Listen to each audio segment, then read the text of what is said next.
Hey everyone, this is Moho from Completionator.com, and I'm here with my top 10 favorite horror themed Sega Saturn games.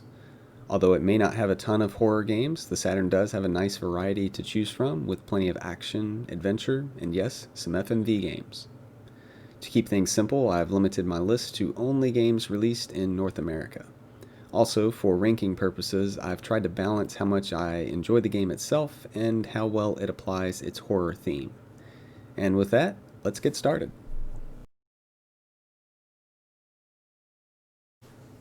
Okay, so this game is really pushing the definition of a horror game, but hear me out.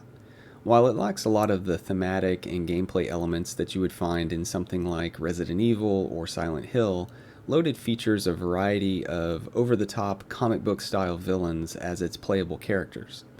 These characters are certainly not your typical video game heroes and are twisted or downright murderous in their own ways.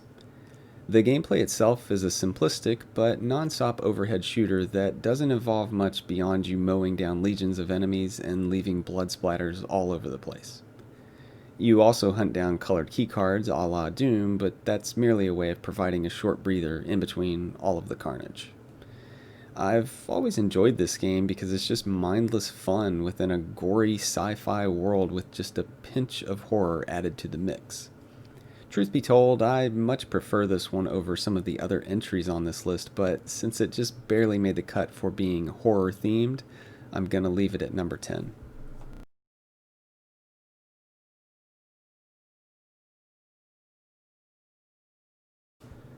Despite having a nearly identical name to Mansion of Hidden Souls on Sega CD, The Mansion of Hidden Souls for Saturn is in fact a sequel. But don't worry, the stories are fairly independent from one another, so playing the first one isn't necessarily a requirement.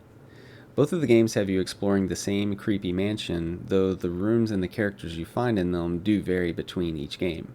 The Saturn game benefits from its superior hardware, which provides faster video sequences and movement speed as you explore the mansion. And that's pretty much all you do in this game is explore a mansion. You walk around, search for objects, talk to floating heads, and you'll eventually progress the story along. The gameplay itself is quite slow and can be a little difficult to get into if you're not familiar with FMV adventure games. There's not a lot of horror to the game, and it certainly doesn't try to scare you at all, but it does have a little mystery to solve to go along with some supernatural story elements. It's also worth mentioning that the same team that developed the two Mansion games also created Lunacy for the Saturn, which is known as Toriko outside of North America. This is my personal favorite of the three games and improves greatly on the foundation laid out in the first two titles, but it really doesn't have much in the way of horror, so I decided to exclude it from this list.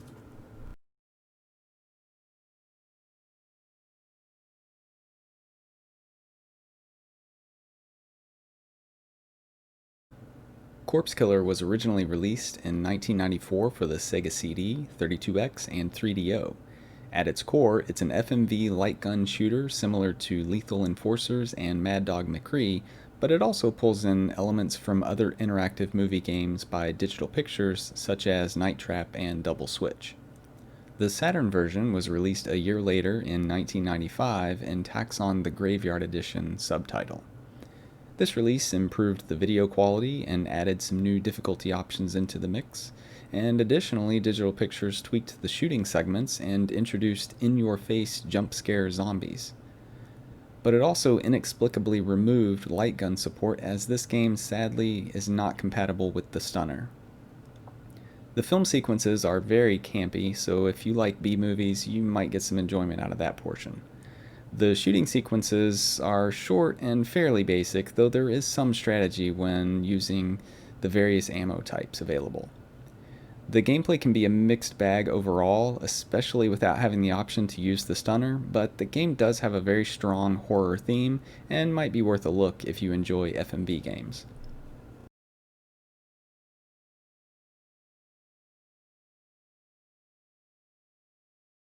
Next up, we have another light gun shooter, but unlike Corpse Killer, Crypt Killer does support the stunner. This is an arcade port from Konami, and although it does contain monsters like skeletons, gargoyles, giant bugs, mummies, and so on, the theme feels more like something you'd find in Indiana Jones or Tomb Raider. The gameplay is fairly standard for a 90s light gun shooter, and while fun, it doesn't really do anything special to stand out amongst the crowd. Like some of its contemporaries, Crypt Killer gives you the option of selecting the order you want to play each level, plus there are multiple endings you can find, all of which can help extend the replay value a bit. All in all, it's a little light on horror and not exactly the greatest light gun shooter around, but it has a fun theme, stunner support, two-player co-op, and lots of things to shoot.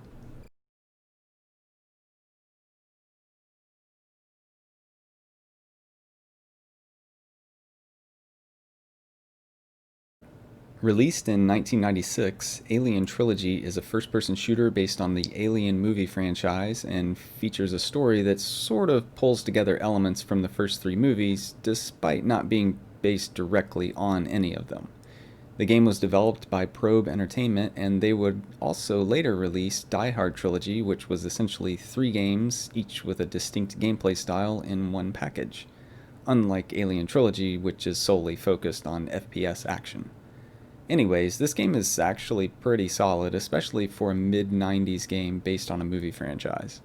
Obviously, given the source material, this game leans more heavily into sci fi, but it does carry over some of the atmosphere and tension found in the movies. While you start out fighting lowly face huggers, things will quickly escalate and you'll be dealing with much larger and more threatening adversaries. With more than 30 levels, the game does suffer from a bit of repetition, but it's still worth a look if you're a fan of the franchise.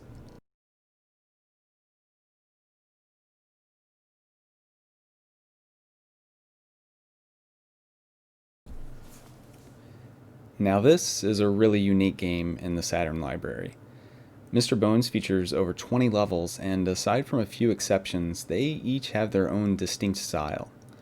Even slapping a genre on this game is difficult since it features action, platforming, interactive FMVs, rhythm games, and even a level where you tell jokes to other skeletons by pressing buttons. Although it covers a lot of genres, Mr. Bones definitely isn't just a minigame collection. Don't get me wrong, I love minigames too, but this game isn't built in the style of Mario Party or WarioWare. It's structured in a traditional level by level format, it just constantly changes things up on you. This is a great game, but it almost has too much variety at times, and the quality between levels can vary a bit. The game is pretty challenging throughout, but there are a couple of levels that really make me want to throw my controller sometimes. On top of the highly varied gameplay, I should also mention that Mr. Bones has a unique blues rock soundtrack composed by the late Ronnie Montrose, and it fits the game perfectly. Overall, this is a bizarre game for sure, but one of my favorite Saturn exclusives.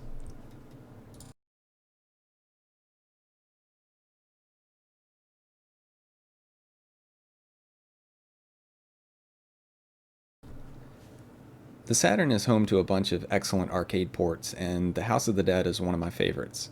This is actually one of my favorite light gun shooters of all time, regardless of platform. While it's very similar to other games in the genre at the time, The House of the Dead cranks up the intensity a bit with its horror theme and breakneck pacing. You primarily blast through zombies, but there are some other enemies to deal with as well, including bosses that will require a bit more strategy than just pulling the trigger as fast as you can. Whether intentional or not, the game features some laughable B movie style voice acting, which may or may not be a good thing depending on your preference. The graphics are a mixed bag, and while the game runs reasonably well, some of the textures are muddled and not particularly great, especially for what would become one of the final Saturn releases in North America.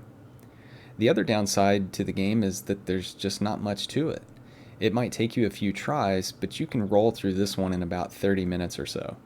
It does feature branching paths, multiple endings, two-player co-op, and stunner support, all of which can help extend the replay value a little bit. It's also worth mentioning that here in 2020, the game commands a rather hefty price, at least in North America, and often sells for over $200 for a complete copy, which can be a lot of money for a small amount of gameplay. But if you do happen to snag a copy or find an old arcade machine somewhere, it's definitely worth checking out.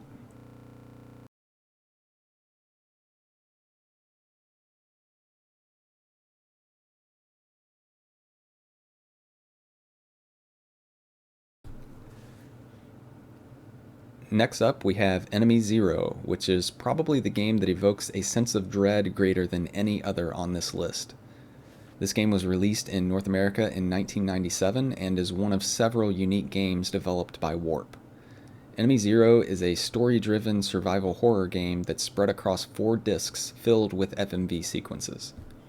Without giving too much away, you control Laura Lewis, who wakes up from cryosleep on a space station and bad things start happening. The game features 2 distinct gameplay styles, both of which are presented from a first-person perspective. Whenever you're in a room, you're in the FMV Adventure Interactive Movie mode. These portions of the game are similar to other adventure games where you collect items, talk with characters, and solve puzzles. These areas also provide respite from enemies and allow you to save the game. Things are a little more intense when you exit a room and enter the other part of the game, which is sort of like an FPS, but with a couple of twists. First off, almost all of the enemies in this game are invisible, and that really makes a difference when you're trying to get from point A to point B without being brutally ripped apart. Since you can't see your enemy, the game provides you with a device that you pick up at the very beginning that will allow you to hear your enemy. When something is close to you, you'll hear a ping. If it's right in front of you, it's a high-pitched ping. If it's behind you, it's low-pitched. And if it's to the left or right, it's medium-pitched. As you move around, the pings will change accordingly, and you can use this to identify the enemy's location. The pings will also speed up or slow down as you move further or closer to an enemy. This is a pretty cool mechanic and really helps with the immersion that the game tries to provide. You can even hit the shoulder buttons to turn your head left and right to get a sense of where enemies might be located. The other big difference between a normal FPS is that you don't just find guns and ammo so you can start blasting away. The only guns you find have to be charged up, and even then you can only fire them a certain number of times before you have to go back to the charger. This can be a little tedious, especially early on, since you'll only be able to shoot one time before needing to recharge, but it sits nicely with the overall survival horror aspect the game strives for. The graphics and sound are solid in this game, and aside from some long and confusing maze-like areas in the FPS portion of the game, I really enjoy the whole package here. The story can be cliched at times and copies a little too much from a certain movie franchise that we've already talked about on this list, but it's still enjoyable. The game did receive a PC port in 1998, but otherwise, this is a unique horror experience only available on the Saturn.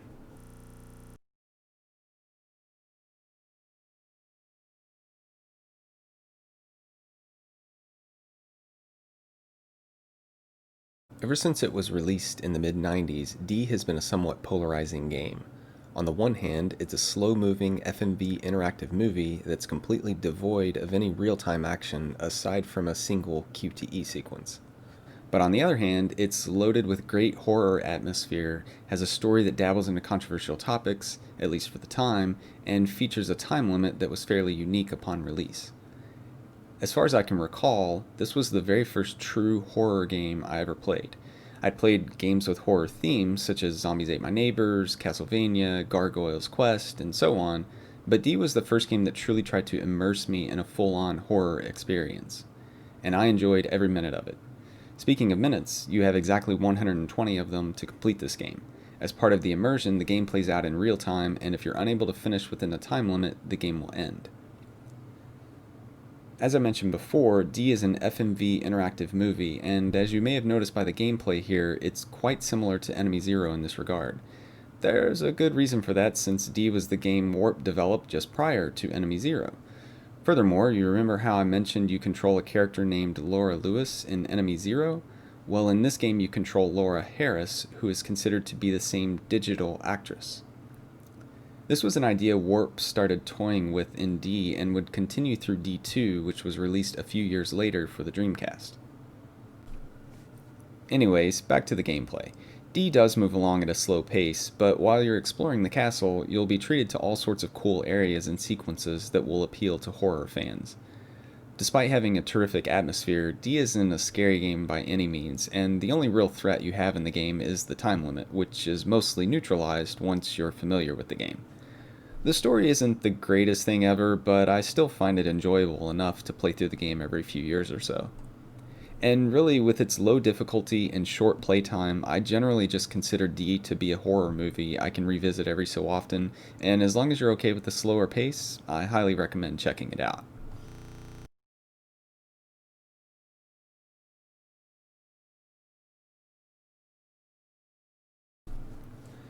Well, this is a game that really needs no introduction. Resident Evil was a massive hit for the PlayStation in 1996, and the series has been going strong ever since. The Saturn port didn't arrive until about a year and a half after the original PlayStation release, but better late than never, right?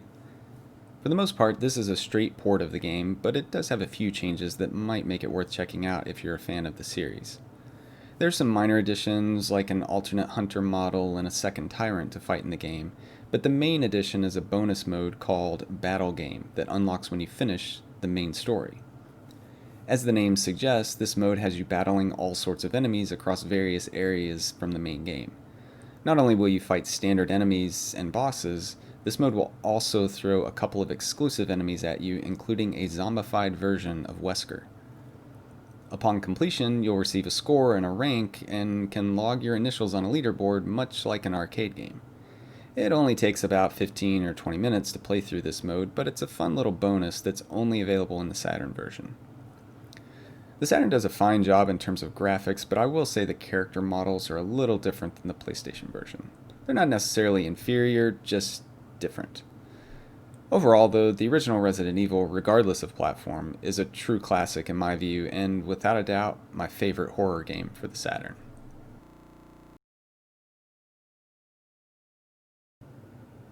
Well, I guess that about wraps things up here. Thanks for watching, and feel free to let me know some of your own favorites in the comments below.